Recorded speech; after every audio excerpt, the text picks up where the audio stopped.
বিদেশি খাবারটাকে একটু দেশি স্বাদে তৈরি করার চেষ্টা মাত্র। আমার ছেলে মেয়ে খুবই পছন্দ করে এইভাবে রান্না করলে। আমি আজকে একদম দেশি স্টাইলে রামেন তৈরি করছি। এখানে আমি 1 কাপ পানি দিয়ে দিয়েছি, তার মধ্যে সামান্য একটু লবণ দিয়ে দিয়েছি। পানিটা কিন্তু ফুটে গিয়েছে। এখন আমি নিয়ে নিয়েছি সেই রামেন। এখানে বুলডাকের একটা রামেন নিয়েছি, যেটার ফ্লেভার ছিল ক্রিম ফ্লেভার, আর এটা হচ্ছে মেড ইন কোরিয়া। আমি রামেনটাকে দিয়ে দিয়েছি। দুটা মশলা ছিল, একটাই হচ্ছে সস আর একটাই হচ্ছে একটা গুঁড়া মশলা থাকে, যেটা দিয়ে সুপি তৈরি করলে সব থেকে ভালো হয়। আমি আজকে ওইভাবে তৈরি করব না, একদম দেশি স্টাইলেই তৈরি করব।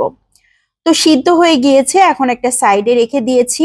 চুলাতে আরো একটা প্যান বসিয়ে কয়েক ফুটার মতো তেল দিয়েছি, খুব বেশি তেল দিইনি।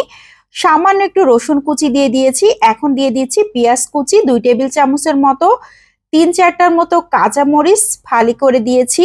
খুব ভালো করে এখন নেড়ে চেড়ে নিয়েছি। এখন দিয়ে দিচ্ছি সামান্য একটু লবণ। লবণ খুব বেশি দেওয়া যাবে না, কারণ মশলাতে কিন্তু লবণ আছে। কয়েকটা ক্যাপসিকাম দিয়ে দিয়েছি। ক্যাপসিকামটা একদমই অপশনাল, পছন্দ হলে দিবেন, না হলে স্কিপ করতে পারেন। তবে কেউ চাইলে এখানে চিকেনও ব্যবহার করতে পারেন। রামেনের মধ্যে যে গুঁড়া মশলাটা ছিল ক্রিম ফ্লেভারের, সেই মশলাটাকে আমি দিয়ে দিয়েছি। একটু নেড়ে চেড়ে একটা সাইড করে নিয়েছি। এখন দিয়ে দিচ্ছি একটা ডিম। ডিমটাকে খুব ভালো করে ফেটিয়ে নিচ্ছি, একদম ঝুড়ো ঝুড়ো করে ভেজে নিব। তারপর সবকিছু একসাথে মিশিয়ে কিছুক্ষণ নেড়ে চেড়ে নিয়েছি। এখন দিয়ে দিচ্ছি টমেটো সস 2 টেবিল চামচ, সয়া সস 1 টেবিল চামচ। আবারও খুব ভালো করে নেড়ে চেড়ে নিচ্ছি। তবে এই নাড়াচাড়ার কাজটা কিন্তু খুব বেশিক্ষণ ধরে করা যাবে না, অল্প সময় নিয়েই করতে হবে, আর চুলার আঁচটা মিডিয়াম ফ্লেমে রেখে এই কাজটা করতে হবে। সেই সিদ্ধ করে রাখা রামেনটাকে দিয়ে দিয়েছি। এখন খুব ভালো করে নেড়ে চেড়ে মিশিয়ে নিচ্ছি। আমরা যেভাবে নুডলস রান্না করি ঠিক সেরকমই, কিন্তু আমি একটু চেঞ্জ করেছি, জাস্ট খেতে যাতে একটু ভালো লাগে। এখন দিয়ে দিচ্ছি সেই স্পেশাল সসটা। এই সসটা আমি পুরোটা দিব না, প্রথম অর্ধেকটা দিয়েছি, এরপরে আরো কিছু ব্যবহার করব। তবে অর্ধেকটা দেওয়ার পরে কালারটা দেখেন, এটা কিন্তু ঝাল হয় আর ক্রিম ফ্লেভারের ছিল, এজন্য ঝালের পরিমাণটা একটু কমই ছিল। তারপরে আমি আরো একটু সস দিয়েছি। এখন নেড়ে চেড়ে নিয়েছি। এ পর্যায়ে দিয়ে দিচ্ছি মোজোরেলা চিজ। আমার কাছে এই চিজটুকুই ছিল অবশিষ্ট, এই কারণে আমি এটাই নিয়েছি, মানে হাতের কাছে ছিল এই জন্য। তো চিজের পরিমাণটা একটু বাড়িয়ে দিতে পারেন, তাহলে কিন্তু খেতে ভালো লাগবে।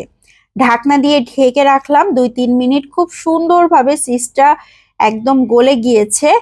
এখন শুধুমাত্র সার্ভ করে নিতে হবে। এটার যে কি পরিমাণের টেস্ট হয় সত্যি বলে বোঝানোর না। একবার তৈরি করে খেয়ে দেখবেন এভাবে, এত মজার হয়।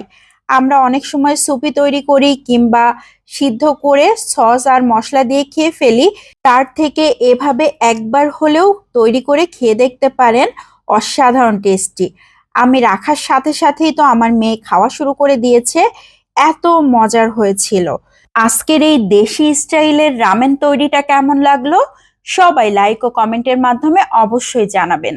ভালো লাগলে বেশি বেশি করে শেয়ার করে দিতে পারেন, তাহলে অনেকেই দেখার সুযোগ পাবে।